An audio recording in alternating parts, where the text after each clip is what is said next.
Well, thanks. Good morning. I want to thank this leadership team for all their extraordinary work, and Congressman Herodopoulos for being here with us this morning. He's an effective spokesman, did some great work down in the legislature in Florida before he got here, so he's not new to this. I want to echo a couple things that were said this morning, and we'll take your questions. So on the economy first, then we'll talk about the SAVE Act and how important it is. This is a really important thing. Gallup published findings from a new poll, right? And here's what the headline says. Americans expect economic growth and stock market gains in 2026. The American people have good reason to feel this optimism. You heard the Secretary of the Treasury, Scott Bessent, a few weeks back. He said 2025 was setting the table, and 2026 is going to be the feast and the banquet. We are already beginning to see that. Since Republicans reclaimed the House, we began last January to do the work we promised the American people we would do. We got it done. We secured key fiscal reforms in the debt ceiling agreement. We kept discretionary spending flat, saving hundreds of billions of dollars to date. We secured a $1.6 trillion cut to mandatory spending through the working families tax cuts and so much more. And that's just in the House. President Trump's been very busy as well. His trade policy and the tariffs as well have brought in hundreds of billions in new revenue, more than 2024, and there's hundreds of billions more on the way.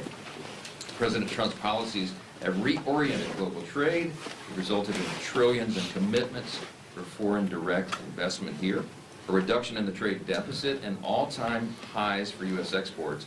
And we're just getting started. We have all the necessary ingredients for economic flourishing.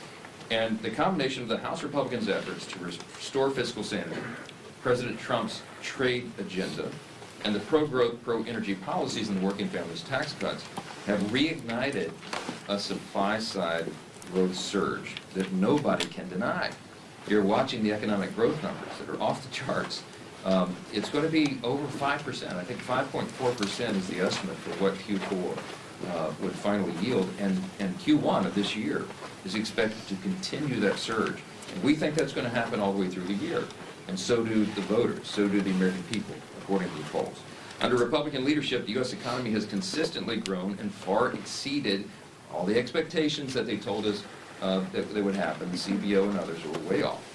And the tangible, immediate benefits of our policies are indisputable. Interest rates are down. Inflation is down. Gas prices are significantly decreased and have hit all-time lows in decades. Tax rebates are at an all-time high.